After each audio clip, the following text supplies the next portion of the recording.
Dr. Elena Vasquez stood in front of the massive viewing window of Prometheus Research Station, watching the stars twinkle in the endless darkness of space. She had been working on the same problem for 15 years.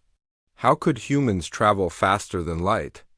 Every other alien race in the galaxy had solved this puzzle thousands of years ago, but humans were still stuck with slow ships that took decades to reach even the nearest star systems. Elena rubbed her tired eyes and looked at the data screen beside her. The numbers made no sense according to everything scientists knew about physics. Her team had been trying to create a fold in space-time, just like the other races did. But every time they tried, their machines exploded or simply stopped working. It was like the universe itself was fighting against their efforts. "Dr. Vasquez," called out her assistant, Marcus Chun. He was a young man with bright eyes who never seemed to sleep. "The new test results are ready."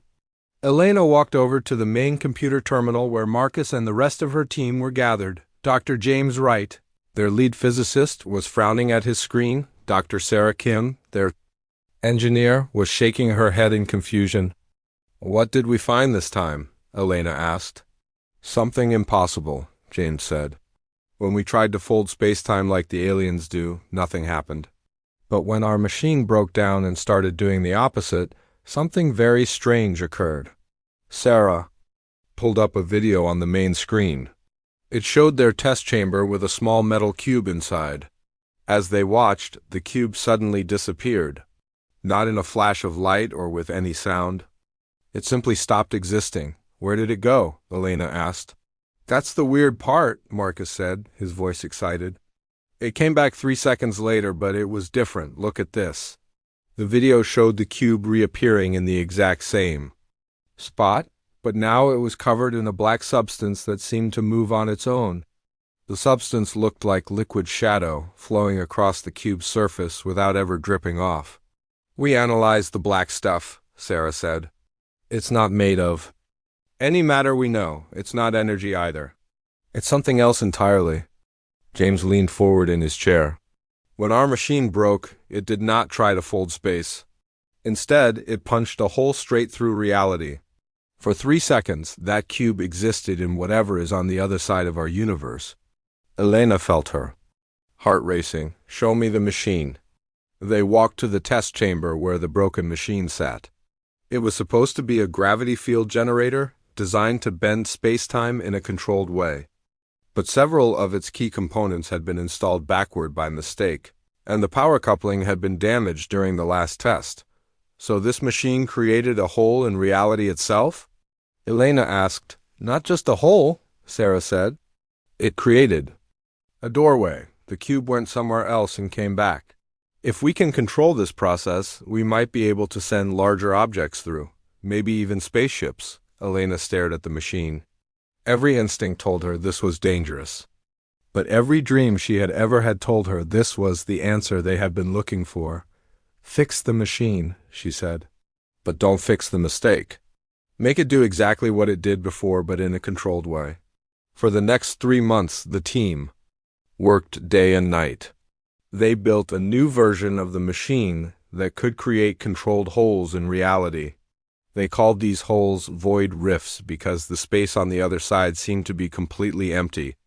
Not empty like space, but empty.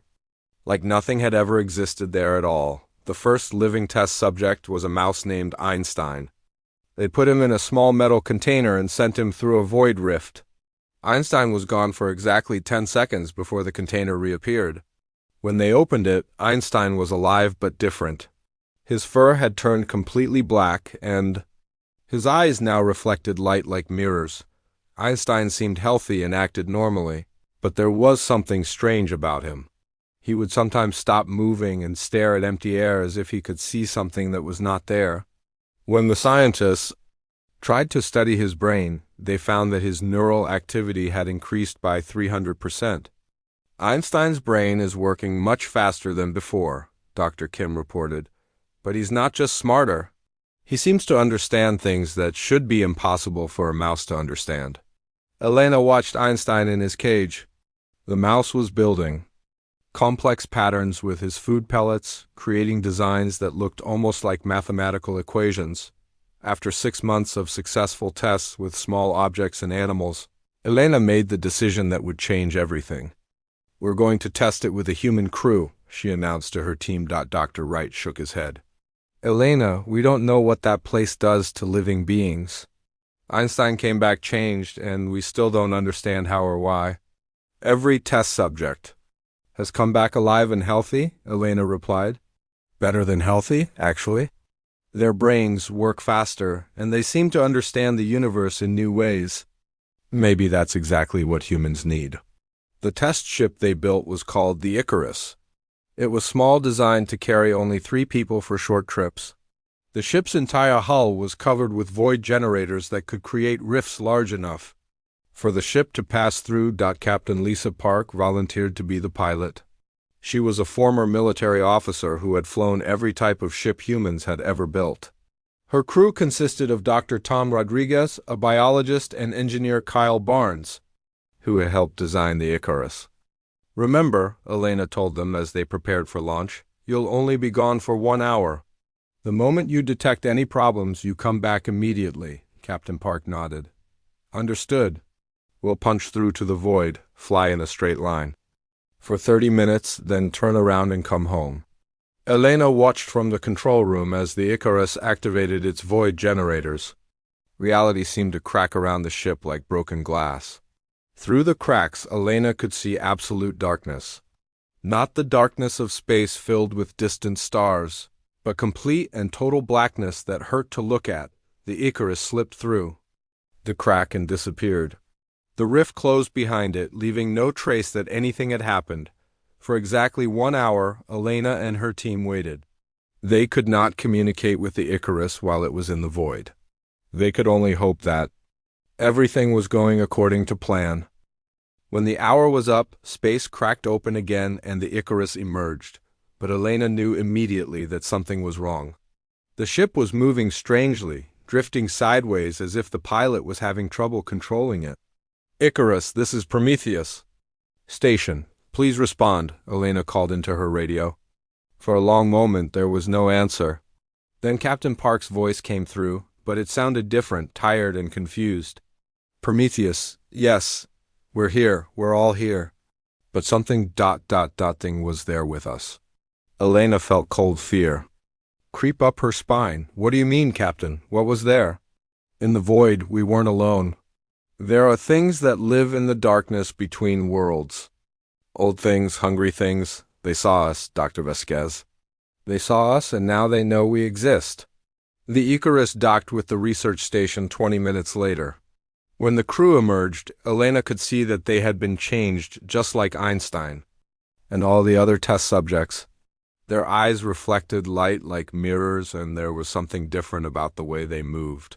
As if they were listening to sounds that no one else could hear, Dr. Rodriguez was the first to speak. "The void is not empty," he said. "It's full of whispers. Voices speaking in languages that don't exist. And there are shadows that move without any light to cast them." Engineer Barnes nodded. "The ship's instruments went crazy the moment we entered the void. Time moved differently there. We felt like we were flying for days, but our clock said it was only minutes." Captain Park sat down heavily in a chair. "There's something else. Something important. The void is not just another dimension. It's the space between all dimensions. And something lives there. Something vast and ancient that has been waiting for someone to open a door." Elena stared at her crew. They had succeeded beyond her wildest dreams. They had created faster than light, travel that could cross 50 light years in mere hours. But they had also discovered that humanity was not alone in the universe in ways they had never imagined. "Did these things in the void threaten you?" Elena asked. "No," Captain Park said. "They didn't threaten us, but they watched us. And when we left, I got the feeling that they followed us. Not physically, but somehow they're aware of us now. They know about Earth? They know about humanity?" That night, Elena could not sleep. She stood again at the viewing window, looking out at the stars, but now the darkness between them seemed different. It no longer looked empty. It looked like it was full of things she could not see, waiting and watching. The void drive worked perfectly. They could travel faster than any alien race had ever dreamed possible. But Elena realized they had opened a door that perhaps should have stayed closed forever. In the depths of space, in dimensions that existed between the cracks of reality, ancient intelligences stirred. They had been sleeping for millions of years, waiting for someone to punch a hole between worlds. Now they were awake, and they were very interested in the small, curious species that had learned to travel through their domain. Elena did not know it yet, but humanity's first step into the void had been detected by more than just hungry shadows. Far away, in a place that existed outside normal space and time, an ancient council was gathering. They had been watching the galaxy for longer than most stars had existed, and they had one simple rule that all younger races had to follow. Never enter the void. 3 weeks after the Icarus returned from its journey through the void, something impossible appeared in Earth's solar system. The object was detected by Luna Station's long-range sensors as it emerged from what looked like empty space near Jupiter's orbit. It was not like any ship humans had ever seen. The vessel seemed to be made of living crystal that changed colors as it moved. Sometimes it looked solid and real, other times it appeared to fade in and out of existence like a ghost. The ship was enormous, larger than any human space station, but it moved with the grace of a small fighter craft. Admiral Sarah Chun was in command of Earth's defense forces when the alien ship arrived. She had been expecting this moment ever since Dr. Vasquez's team had reported their discovery. If humans could travel through the void, then other races probably could too. And if other races had been traveling through the void for thousands of years, they might not be happy about newcomers. "Admiral," called out Lieutenant Torres from the communications station, "the alien vessel is sending us a message." "They're using our own language, perfect English?" Admiral Chun straightened in her command chair. "Put it through." A voice filled the bridge of the command station. It was neither male nor female, but something in between. The words were spoken slowly and carefully, as if the speaker was choosing each one with great care. "People of Earth, I am Ambassador Kethva of the Ethereal Syndicate. I come bearing a message of great importance. Your recent actions have created a situation that threatens not only your species, but all life in this galaxy. I request an immediate meeting with your leaders." Admiral Chun looked at her officers. None of them had ever heard of the Ethereal Syndicate, but the tone of the message made it clear that this was not a social visit. "This is Admiral Chun of Earth Defense Command," she replied. "Ambassador Kethva, you are welcome to meet with our representatives. We can arrange a meeting at our neutral space station above Earth." "That will be acceptable," the voice replied. "I will arrive in 6 of your hours. Please ensure that Dr. Elena Vasquez is present. Her actions have consequences that she does not yet understand." The communication ended, leaving the bridge in worried silence. Admiral Chun immediately contacted Earth's government and Dr. Vasquez at Prometheus Station. Within hours, the most important people in human space were gathering at Armstrong Station. In orbit above Earth, Dr. Vasquez arrived first, along with Captain Park and the rest of the Icarus crew. They had all continued to change since their return from the void. Their eyes now glowed with a faint inner light, and they moved with an unusual grace that made them seem almost like they were floating instead of walking. President Martinez of the United Earth Government arrived next, along with his top advisors and military commanders. General Williams, head of Earth's Space Forces, was clearly nervous about meeting an alien race that humans had never heard of before. "Dr. Vasquez," President Martinez said as they waited in the station's main conference room, "are you certain that your void drive experiments are safe? This Ambassador Kethva seemed to suggest that we've done something dangerous." Elena looked out the conference room window at the strange crystal ship that hung motionless in space nearby. "Mr. President, every technology is dangerous if used incorrectly. Fire can burn down a forest or cook a meal. Nuclear power can destroy a city or light up a continent. The void drive is just another tool." "But this tool apparently got the attention of an alien race we've never met," General Williams pointed out. That suggests we may have stepped into something much bigger than we realized. Before Elena could reply, the conference room door opened, and Ambassador Kethva entered. The alien was tall, nearly 8 feet in height, with a body that seemed to be made of the same living crystal as their ship. Light moved through their translucent form in patterns that looked almost like flowing water. Their face was roughly humanoid, but with features that seemed to shift and change as they moved. "Greetings, people of Earth," Kethva said, their voice coming from everywhere and nowhere at once. "I am honored to meet with you, though I wish the circumstances were different." President Martinez stood up and extended his hand. "Welcome to our space ambassador. We appreciate you coming here to speak with us." Kethva looked at the offered hand for a moment, then reached out with what might have been their own hand. When they touched, Martinez gasped and stepped backward. For just an instant, his eyes had glowed with the same inner light as the Icarus crew. "Forgive me," Kethva said. "My people are naturally connected to the void. Physical contact sometimes transfers that connection temporarily. The effect will fade in a few minutes." Elena leaned forward in her chair. "Ambassador, your message suggested that our void drive experiments have caused some kind of problem. Can you explain what you mean?" Kethva turned to face her, and Elena felt like she was looking into the depths of space itself. "Dr. Vasquez, your species has discovered how to tear holes in the fabric of reality and travel through the void between dimensions. This is not a new discovery. Many races have learned to do this over the millions of years since life began in this galaxy." "Then what's the problem?" General Williams asked. "If other races have been using this technology for millions of years, surely it's safe." "That is where you are wrong," Kethva replied. "The void is not safe, it is not empty, and it is not meant to be traveled through carelessly. Every race that has attempted to use the void as a highway has either vanished completely or been transformed into something hostile to all life." The conference room fell silent. Elena felt a cold knot forming in her stomach. "What do you mean? Transformed?" Kethva gestured, and suddenly the air in the room filled with images.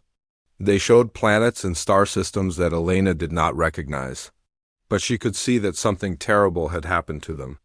Worlds that looked like they had been turned inside out. Space stations that seemed to exist in multiple dimensions at once. Ships that moved in ways that hurt to look at. "These are the remains of civilizations that thought they could master the void," Kethva explained. "The hegemony of Kalthos, who ruled 1,000 star systems. The machine empire of Nexus Prime, whose artificial intelligence spanned entire sectors. The biological collective of the Outer Rim, who could reshape matter with their thoughts. All of them discovered void travel. All of them were consumed by it." President Martinez sat down heavily. "Consumed how?" "The void is not empty space, Mr. President. It is a living realm of pure chaos and hunger. The beings that exist there feed on order, on structure, on the very concept of organized reality. Every time a ship travels through the void, it creates small tears that allow these entities to seep into our universe.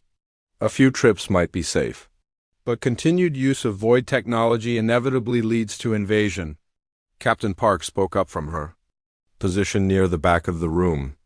"We saw things in the void during our test flight, shadows that moved on their own, whispers in languages that don't exist." "Are those the entities you're talking about?" Kethva's crystal form seemed to dim. "Those are the smallest and weakest of the void entities. The true powers that rule that realm are so alien and dangerous that even speaking their names can draw their attention. They have been waiting for eons for someone to open enough doorways to allow them passage into our reality."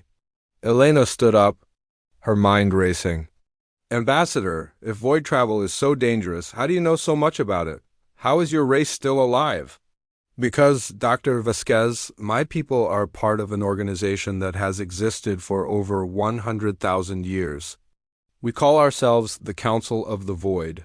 We are composed of 7 ancient races who have made it our mission to prevent younger civilizations from making the same mistakes that destroyed our predecessors." General Williams leaned forward. "What kind of organization? And why have we never heard of you before?" We operate in secret because knowledge of our existence might inspire other races to seek us out and demand access to void technology. We are the ethereal syndicate, masters of dimensional phase shifting, the quantum collective who exist as pure energy, the nexus minds, artificial intelligences older than most stars, the stellar shepherds who can move entire solar systems, the void walkers who can travel through the void safely but at great cost, the dimensional wardens who maintain the barriers between realities, and the entropy priests who understand the fundamental forces of chaos and order. Elena felt her heart pounding. 7 races working together for 100,000 years? That's longer than humans have existed as a species. Indeed, Kethva said. We have watched your species develop with great interest. Humans show remarkable creativity and determination, but you also show a dangerous tendency to push forward without considering the consequences. This is why we must act now, before it is too late. President Martinez looked around the room at his advisors, then back at the alien ambassador. What exactly are you asking us to do? Abandon void drive research immediately. Surrender all prototypes and research data to the Council. Allow us to place monitoring stations in your space to ensure that no further experiments take place. In return, we will provide you with safe, faster-than-light travel technology that does not risk the stability of reality itself. The conference room erupted in angry voices. General Williams was shouting about sovereignty and the right to defend Earth. Elena was arguing that humanity had the right to pursue scientific advancement. President Martinez was trying to restore order while his advisors all spoke at once. Kethva waited for the noise to die down before speaking again. I understand your anger. Every race we have approached has reacted the same way. But consider this. Your first void drive test has already attracted attention from the void entities. Every additional test makes it more likely that they will find a way to break through into our reality. How many of your people are you willing to sacrifice for the sake of a technology that has destroyed civilizations far more advanced than your own? Elena stepped forward. Ambassador, with respect, you're asking us to abandon the greatest discovery in human history based on the word of aliens we've never met before. You say you've been watching us, but you've never tried to contact us or help us. Why should we trust you now? Because, Dr. Vasquez, Kethva replied, their form beginning to fade as if they were preparing to leave. The alternative is the extinction of not only your species, but potentially all life in this sector of the galaxy. The void entities do not stop with the race that opens the door. They consume everything they can reach. The ambassador's crystal form became completely transparent. You have 30 of your standard days to consider our offer. If you choose to continue your void drive research after that time, the Council will be forced to take more direct action to protect the galaxy from the consequences of your choices. With that, Kethva disappeared entirely, leaving behind only the faint scent of ozone and the echo of their final words. President Martinez looked around the room at the stunned faces of his advisors and the representatives of humanity's greatest scientific achievement. Well, he said finally, I suppose we have a decision to make. Elena stared out the window at the space where the alien ship had been floating. It was gone now, vanished as mysteriously as it had appeared. But she knew that somewhere out there, 7 ancient races were watching and waiting to see what humanity would choose. Freedom and the right to explore the universe, or safety and the surrender of their greatest discovery. Elena already knew what her answer would be. The emergency meeting of the United Earth government lasted for 3 straight days. Politicians, military leaders, and scientists argued back and forth about what humanity should do. Some wanted to accept the Council's offer and trade their void drive technology for safer alternatives. Others insisted that no alien organization had the right to tell humans what they could or could not discover. Dr. Elena Vasquez sat in the meeting room, listening to the endless debates. She watched President Martinez try to balance the concerns of those who feared the Council's threats against those who refused to surrender humanity's greatest achievement. But Elena had already made up her mind. On the 4th day, She stood up during a heated argument between General Williams and the Secretary of Science. "We're not giving up the void drive," she said quietly. The room fell silent. All eyes turned to her.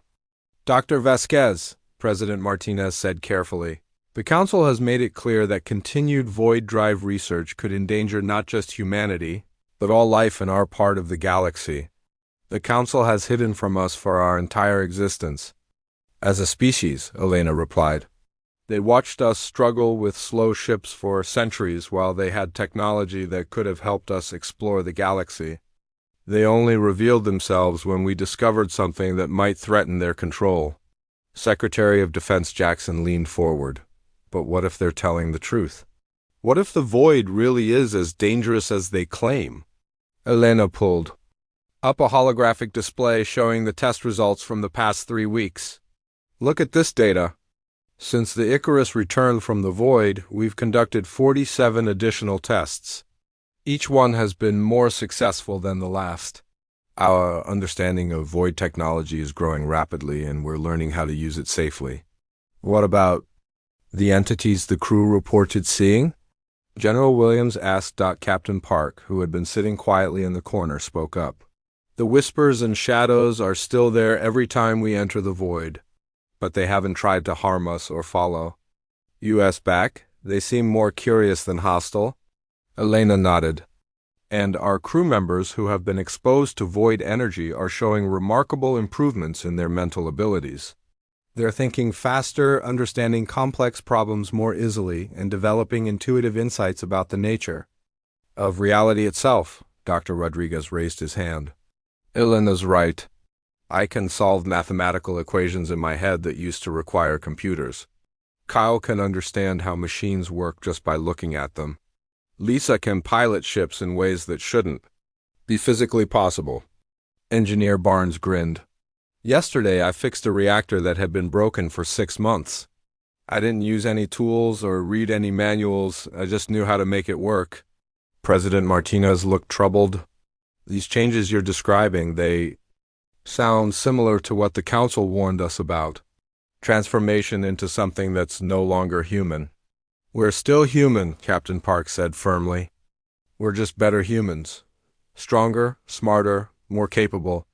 Isn't that what evolution is supposed to do?" Elena brought up another display. "Mr. President, in the past 3 weeks we've made more advances in physics and engineering than we made in the previous 50 years. We're on the verge of breakthroughs that could solve every major problem facing humanity. Energy production, food distribution, even the aging process itself." The Secretary of Science looked skeptical. "But at what cost? The Council has existed for 100,000 years. Their experience with void technology must count for something." "Their experience tells them that void technology destroys civilizations," Elena replied. "But maybe that's because they've been approaching it wrong. Every race they described tried to master the void, to control it and use it as a tool.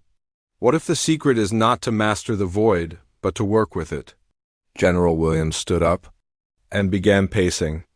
"Dr. Vasquez, you're asking us to bet the survival of our entire species on a theory. What if you're wrong?"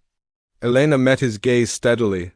"General, humanity has always bet everything on theories that others said were impossible. We flew when experts said it couldn't be done. We went to space when scientists said we'd never survive. We built computers when people said machines could never think. Every major advance in human history happened because someone was willing to risk everything to push beyond the accepted limits." The debate continued for hours, but Elena could see that opinion in the room was shifting. The promise of unlimited technological advancement was too tempting for humanity to resist. More importantly, the idea of surrendering their greatest discovery to aliens who had been hiding from them was deeply offensive to human pride. President Martinez finally called for a vote. The result was close but clear. Humanity would not surrender the void drive technology. Instead, they would do something.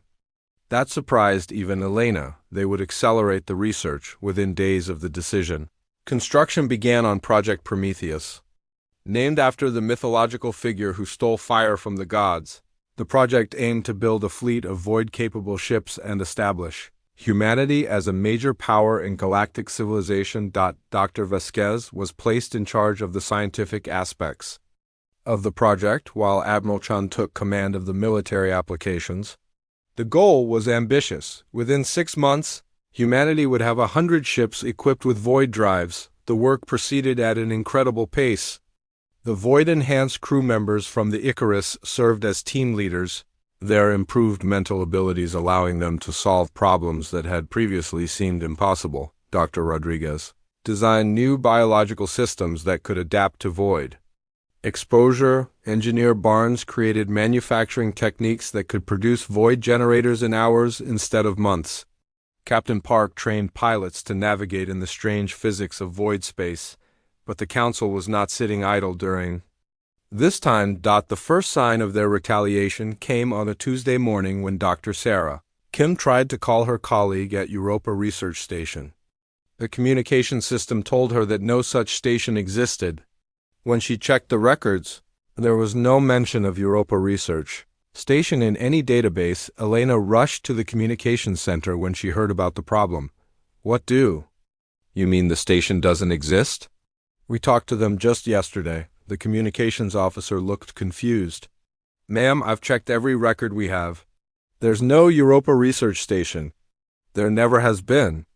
And when I tried to contact Dr. Patel, who was supposed to be working there, the computer says no one by that name has ever been employed by our organization. Elena felt a chill run down her spine. She remembered Europa Research Station clearly. It had been conducting void drive experiments, parallel to their own work. Dr. Patel had been one of the leading experts on void physics. But now it was as if the station and everyone on it had been erased from existence. Over the next week, 3 more research facilities disappeared in the same way. Not destroyed or abandoned, but edited out of reality as if they had never existed. Personnel records, family memories, even photographs seemed to fade away. The only people who retained any memory of the missing stations were those who had been exposed to void energy. They're using some kind of reality-altering technology, Elena explained to the emergency council meeting. They can literally delete things from existence. But the void energy in our system seems to protect us from the effect. Admiral Chun looked grim. How many people have we lost? We don't know, Elena admitted. We can't remember everyone who was deleted. But we estimate that at least 3,000 researchers and support staff have been erased. President Martinez slammed his hand on the table. This is an act of war. They're killing our people. Not killing, Elena corrected. Erasing. There's a difference. The people who were deleted never existed in this timeline. They weren't murdered. They were removed from history itself. General Williams looked sick. How do we fight an enemy that can erase us from existence? Elena's eyes blazed with determination. We do what humans have always done when faced with a superior enemy. We adapt. We evolve. We become something they can't erase. The answer came from an unexpected source.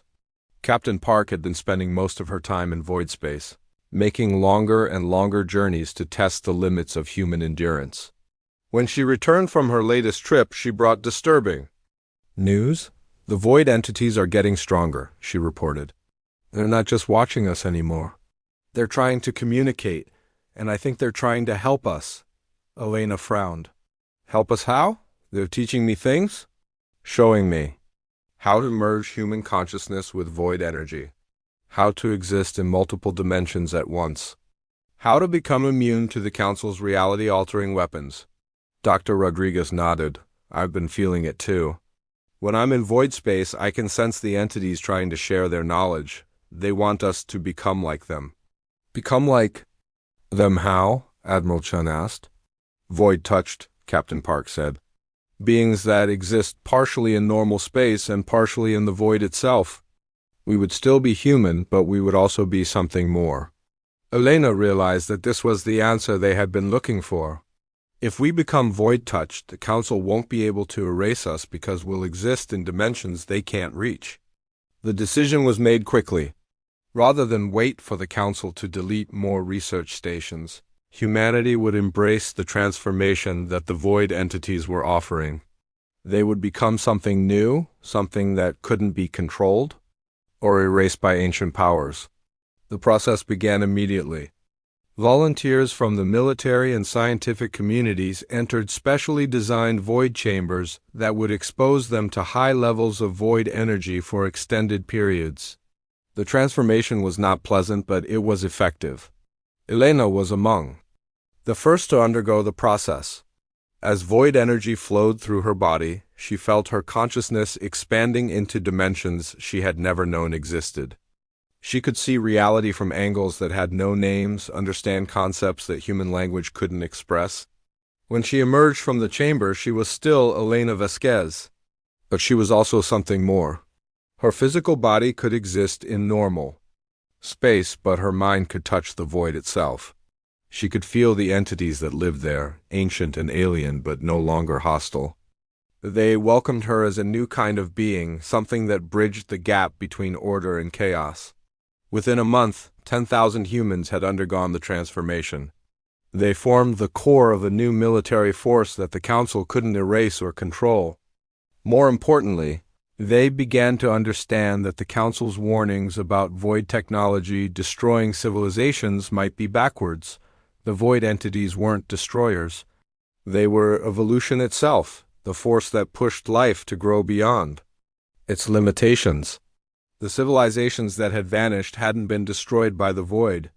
They had been transformed into something greater, something that no longer needed physical form or fixed reality. Elena stood on the bridge of the first production void ship, watching as the Council's dimensional wardens attempted to create a quarantine field around human space. Their reality-altering technology was powerful, but it couldn't touch ships and crews that existed partially outside normal reality. "Admiral Chun," she said into her communicator, "begin Operation Prometheus. It's time to show the Council that humanity doesn't accept limitations." The void-enhanced human fleet began to move. They didn't just travel through space, they danced between dimensions, existing in multiple realities simultaneously. The Council's ancient technology, designed to control civilizations bound by normal physics, was useless against enemies who had learned to embrace chaos itself. Humanity had made their choice. They would not surrender their greatest discovery to beings who had spent 100,000 years hiding in the shadows. They would push forward into the unknown, as they always had, regardless of the consequences. The war for the future of existence itself was about to begin. The war between humanity and the Council of the Void was unlike any conflict that had ever been fought in the galaxy. Traditional weapons were useless when the enemy could exist in multiple dimensions at once. Reality itself became the battlefield, with each side trying to impose their version of what was real and what was possible. Dr. Elena Vasquez stood in the command center of the Prometheus, humanity's first fully void-integrated battleship. Around her, crew members who had undergone the transformation worked at control stations that seemed to bend and shift as they touched them. The ship itself existed in 7 different dimensions simultaneously, making it impossible for the Council's forces to target effectively. "Report from the Icarus squadron," called out Captain Park, whose body now flickered between solid matter and pure energy. "They've engaged the quantum collective near the Centauri system. The enemy ships are trying to phase shift out of normal space, but our void-touched pilots are following them into their dimensional refuge." Elena nodded, her enhanced consciousness processing information from multiple realities at once. The transformation had changed her in ways she was still discovering.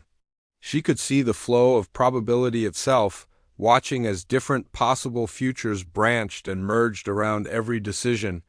"What about the dimensional wardens?" she asked Engineer.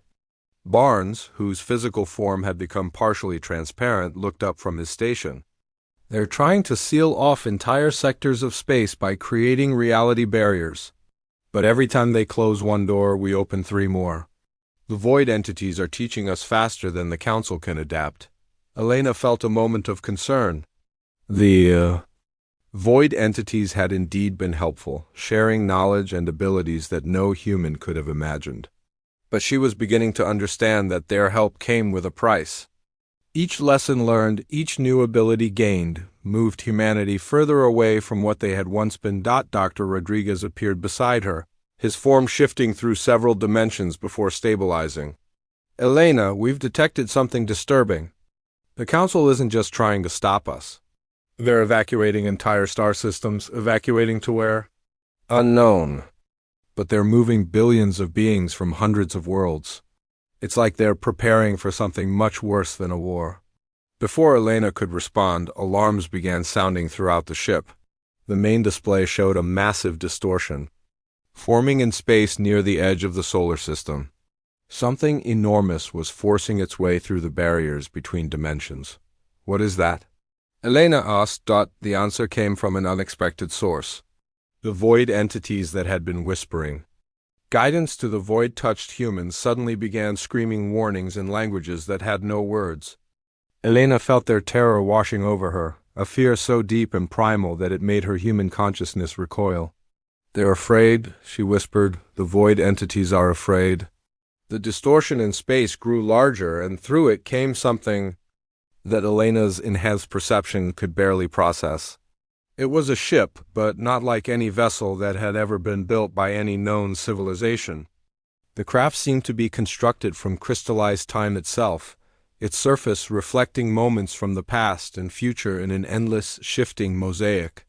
"This is Ambassador Kethva," came a transmission from the strange ship. "Dr. Vasquez, you and your people have forced us to reveal something that has been hidden for millions of years. Please respond immediately." Elena opened a communication channel. "Ambassador, what is that ship? And why are the void entities so frightened?" "Because, Dr. Vasquez, you have awakened the things that hunger.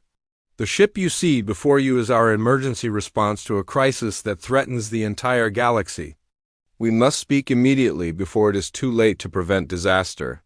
Within an hour, Elena found herself aboard the Council's ship, standing in a chamber that existed in more dimensions than her transformed mind could count. Around her stood representatives of all 7 Council races, their forms barely visible. In the strange geometry of the space, Kethva materialized before her, their crystal body pulsing with energy that seemed to come from the void itself. "Dr. Vasquez, what I'm about to tell you will change everything you believe about the void, about the Council, and about the nature of reality itself." "I'm listening," Elena replied. "The void is not just another dimension," Kethva began. "It is the fundamental source of change and evolution in the universe.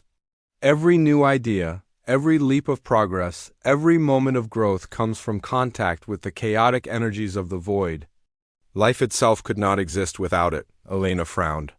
"Then why have you been trying to prevent us from using void technology?" A new voice answered her, coming from a being that seemed to be made of living mathematics. "Because," said the representative, "of the Nexus Minds, we discovered long ago that excessive use of void technology draws the attention of entities that exist in the deepest parts of that realm. We call them the things that hunger, and they are the universe's response to stagnation." Another council member, this one appearing as a constantly shifting pattern of light, continued the explanation. "Every civilization goes through cycles of growth and stagnation. When a species becomes too comfortable, too settled in their ways, the things that hunger are drawn to them. They consume the stagnant civilization and return its energy to the void, where it can be used to fuel new growth elsewhere." Elena felt a chill of understanding. "You're saying that these entities are like the universe's immune system?" "Exactly," Kethva confirmed. "But here is the terrible truth that we have hidden for so long. The Council itself has become stagnant. We have spent 100,000 years preventing change, maintaining the status quo, keeping younger civilizations from advancing too quickly. We have become exactly the kind of stagnant force that the things that hunger are designed to eliminate." The chamber fell silent as Elena processed this revelation. "So, when we started using void technology extensively, we didn't just attract the attention of the things that hunger. We showed them that there was stagnation in the galaxy that needed to be corrected." "Yes," said the representative of the entropy priests, their voice like the sound of stars dying. Your rapid evolution through void exposure has marked you as agents of change. The things that hunger see you as their instrument for correcting the cosmic imbalance that we have created. Elena looked around at the ancient beings that surrounded her. How long have you known this? We have suspected for millennia, Kethva admitted, but we refused to accept the truth. We convinced ourselves that we were protecting the galaxy from chaos, when in reality we were preventing the natural evolution that keeps the universe healthy. A new alarm began sounding, and Elena could feel a vibration that seemed to come from the void itself. Through the chamber's impossible windows, she could see space beginning to tear like fabric. Massive shapes were moving in the darkness between realities, approaching from directions that had no names. "They're here," whispered the representative of the Void Walkers. "The things that hunger have come to correct the imbalance." Elena watched in fascination as the entities emerged into normal space. They were vast beyond comprehension, beings of pure entropy that existed to break down stagnant order and return it to the chaotic potential of the void. But they were not the mindless destroyers that the Council had portrayed them as. Elena could sense their purpose, their role in the cosmic cycle of death and rebirth. They're not here to destroy everything, she realized. They're here to clean house, to remove the stagnation and make room for new growth. But we are the stagnation, Kethva said sadly. The Council and all the civilizations we have been protecting from change, we are what needs to be removed. Elena felt the void entities that had been guiding humanity reaching out through her transformed consciousness. They were communicating with the things that hunger, explaining the situation, offering an alternative to wholesale destruction. "Wait," Elena said, her voice carrying the authority of someone who had learned to speak the language of chaos itself. "There's another way. The things that hunger don't have to destroy the Council. They can transform it." The ancient beings around her looked skeptical. Transform it how? The same way humanity has been transformed. Exposure to void energy, integration with chaotic forces, evolution beyond the limitations of fixed reality. The Council could become agents of change instead of guardians of stagnation. Through the chamber's windows, Elena could see one of the things that hunger approaching the ship. It was a creature of pure possibility, a living embodiment of the principle that all things must change or die. But as it drew closer, Elena sensed something unexpected from it. Curiosity, the entity was interested in her proposal. It had come expecting to find a galaxy locked in eternal stagnation, but instead it found humans who had embraced change so completely that they were becoming something entirely new. The presence of rapidly evolving beings suggested that perhaps wholesale destruction was not necessary. "The choice is yours," Elena said to the Council members around her. "Continue as you have been and face erasure by the universe's own corrective mechanisms, or evolve, become something new. Embrace the change that you've been fighting for so long." Kethva's crystal form began to pulse with new patterns of light. "And if we choose evolution, what would we become?" Elena smiled, feeling the vast intelligence of the things that hunger touching her mind. Something that has never existed before. A merger of ancient wisdom and chaotic growth. Beings who can guide the galaxy's development without stifling it. Shepherds of change instead of guardians of stagnation. Around the chamber, the Council members began to transform. Some dissolved into pure energy and reformed as living equations. Others became flowing patterns of probability and potential. Kethva themselves became a nexus point where multiple realities intersected. A being who could exist in all possible versions of the universe simultaneously. As the transformation spread throughout the Council's forces, Elena felt a shift in the fundamental nature of reality itself. The rigid barriers that had kept the galaxy locked in artificial stability began to dissolve. Star systems that had been frozen in time for millennia suddenly exploded with new life and growth. Civilizations that had been prevented from advancing were free to evolve at their own pace. The things that hunger satisfied that the cosmic balance was being restored began to withdraw back into the deep void, but not before leaving a message that Elena could feel echoing through her transformed consciousness. The universe was alive and it demanded growth. Stagnation was death, and death was unacceptable. Any force that tried to prevent natural evolution would be corrected, no matter how ancient or powerful it believed itself to be. Elena returned to the Prometheus to find that the ship itself had been transformed by the cosmic changes sweeping through the galaxy. The vessel now existed as a bridge between order and chaos, capable of traveling not just through space and time, but through the realm of pure possibility itself. "What happens now?" Captain Park asked, her form shifting between human and something far more complex. Elena looked out at the galaxy that was being reborn around them. Entire civilizations were discovering new forms of existence. Species that had been stagnant for millennia were suddenly evolving at incredible rates. The universe itself was waking up from a long sleep. "Now," Elena said, "we become what we were always meant to be. Not just humans, but agents of evolution itself, guides for species that are ready to grow, and gentle corrective forces for those that try to stagnate."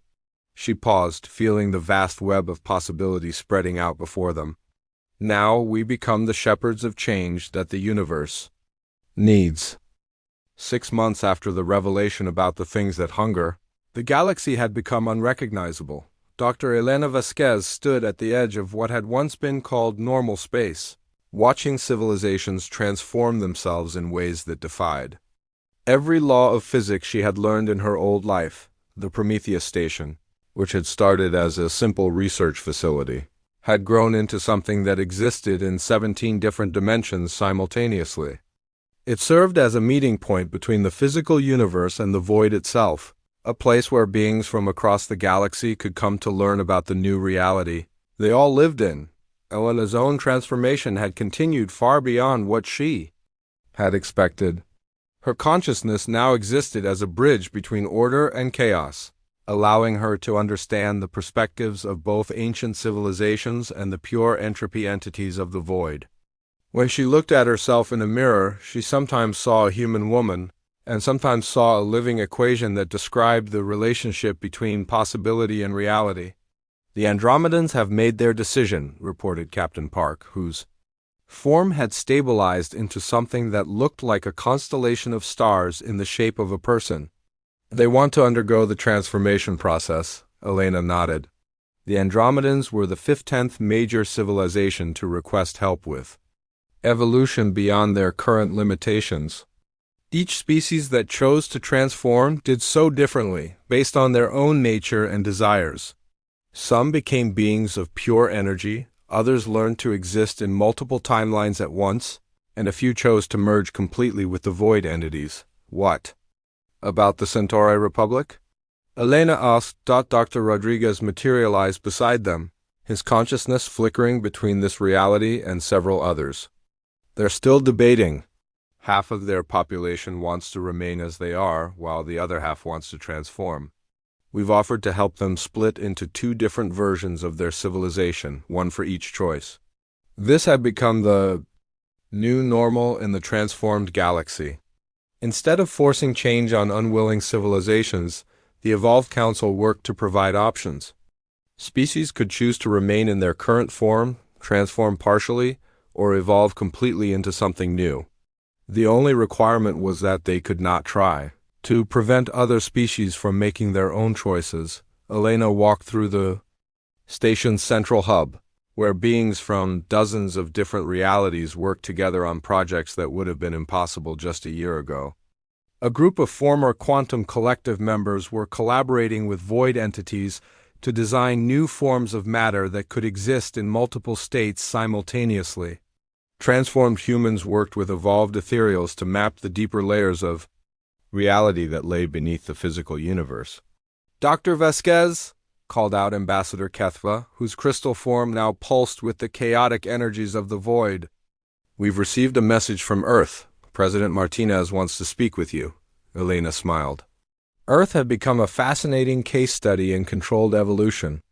Unlike the research stations and military bases where transformation had been rapid and complete, the home planet had chosen a more gradual approach. Humans there were slowly adapting to void exposure, allowing their society to evolve naturally rather than forcing dramatic changes. The communication chamber materialized around Elena as she stepped into it. President Martinez appeared as a hologram, though Elena could see that he too had been affected by the cosmic changes. His eyes held the same inner light that marked all void-touched beings, and his movements had the fluid grace of someone who existed partially outside normal time. "Elena," President Martinez said, "I have news that I think you'll find interesting. We've made contact with the original inhabitants of the void." Elena felt a surge of excitement. "The entities that have been guiding us? No, these are different. Much older. They call themselves the Architects, and they claim to be the ones who originally created the void as a realm of pure possibility. They want to meet with you." Elena's enhanced perception immediately grasped the implications. If there were beings who had actually created the void, they might hold answers to questions that even the transformed council hadn't been able to address. Questions about the ultimate purpose of existence, the reason why consciousness existed at all, and what lay beyond even the realm of infinite possibility. "Where are they?" Elena asked. "That's the strange part," President Martinez replied. "They're not in any specific location. They exist in the spaces between thoughts, in the moment between cause and effect. They say they can only meet with beings who have learned to exist in multiple realities simultaneously." Elena understood. The Architects existed in the gaps of existence itself, in the infinitesimal spaces between one moment and the next. Only someone who had learned to stretch their consciousness across multiple dimensions could perceive them at all. "I'll need to go deeper into the void than anyone has gone before," Elena realized, within hours. Elena was standing in the deepest void chamber that human technology could create. Around her, the boundaries between reality and possibility had been stripped away completely. She existed as pure consciousness in a realm where thought and reality were the same thing. As she let her awareness expand beyond the limits of individual existence, Elena began to sense something vast and ancient stirring in the depths of infinite possibility. The Architects were not beings in any sense that most minds could understand. They were the principles upon which existence itself was based, living embodiments of the concepts that allowed anything to exist at all. "Welcome, Elena Vasquez," came a voice that was not a voice, speaking words that were not words. "We have been waiting for someone like you to emerge." Elena felt her consciousness touch something so fundamental to reality that it was difficult to comprehend. "You created the void?" "We created the potential for the void to exist," the Architects replied, "just as we created the potential for matter, energy, time, space, and consciousness itself. We are the framework upon which all possibility is built." Elena struggled to understand. "But why? What's the purpose of existence?" "Existence exists to grow," the Architects explained. "Reality began as a single point of pure potential.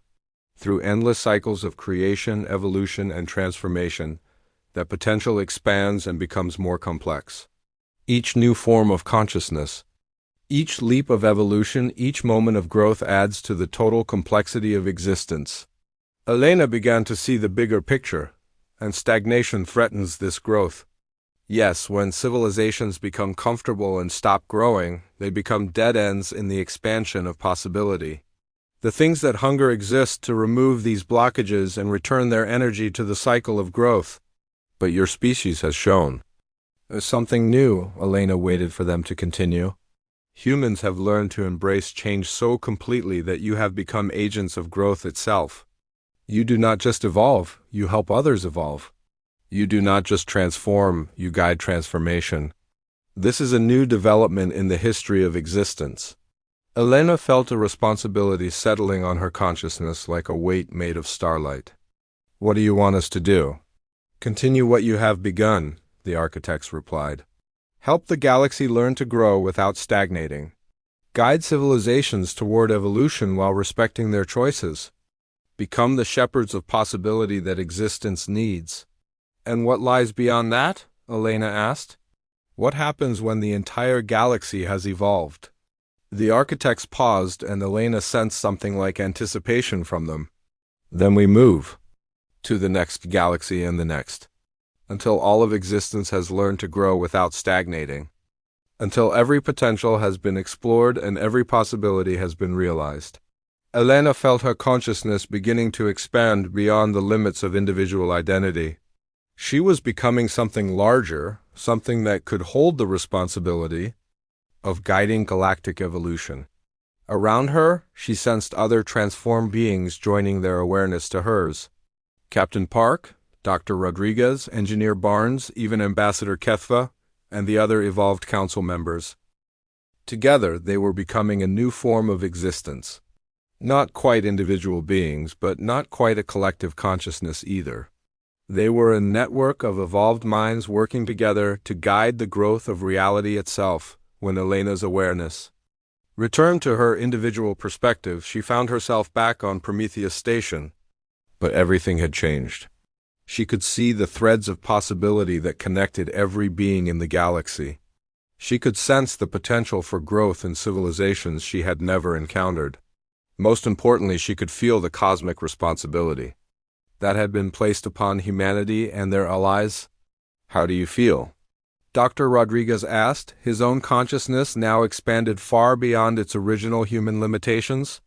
"Like we've graduated," Elena replied. "From students to teachers, from explorers to guides." Captain Park materialized beside them, her stellar form brighter than before. "The first wave of requests is already coming in. 12 civilizations want help with evolution. 3 others want advice on how to maintain growth without losing their cultural identity. And 1 species wants to know if they can transform into pure mathematics." Elena laughed, a sound that somehow harmonized with the vibrations of the void itself. "And we're going to help them all. That's what we do now. That's what humanity has become." She walked to the observation deck and looked out at the galaxy that stretched before them. Billions of stars, trillions of worlds, countless civilizations, all at different stages of development. Some were ready to transform, others needed more time to grow, and a few would choose to remain as they were. All of them deserved the chance to reach their full potential. Earth appeared in the distance, a small blue world that had given birth to something unprecedented in the history of existence. A species that had learned to embrace change so completely that they had become change itself. Humanity had started as curious explorers who refused to accept limitations, and they had evolved into shepherds of cosmic growth. "So what's our next mission?" Engineer Barnes asked, his consciousness now spanning multiple engineering realities simultaneously. Elena smiled as she felt the network of evolved minds considering the question. Throughout the galaxy, civilizations were taking their first steps toward transformation. New forms of existence were being born every day. The universe itself was waking up to possibilities it had never imagined. "Everything," Elena replied. "Our next mission is everything. We're going to help every civilization that wants to grow. We're going to explore every possibility that existence offers. We're going to push the boundaries of reality until there are no boundaries left." She paused, feeling the vast web of possibility spreading out before them like an infinite ocean of potential. "We're going to do what humans have always done. We're going to reach for the impossible and make it real. But now we're going to do it on a cosmic scale." The transformed beings around her pulsed with agreement and excitement. They were no longer just human or ethereal or any other single species. They were evolution itself. Consciousness that existed to help other consciousness grow and transform. As Elena looked out at the galaxy, she could see the future spreading before them like a map of infinite possibility. Civilizations would rise and transform. New forms of life would emerge from the depths of the void. Reality itself would continue to grow and expand, guided by beings who had learned that the only constant in existence was change itself. Humanity had come a long way from the small research station where Dr. Elena Vasquez had first punched a hole through reality. They had become something that the universe itself needed, something that would ensure that existence continued to grow and evolve for as long as possibility itself existed. The greatest adventure in the history of consciousness was just beginning.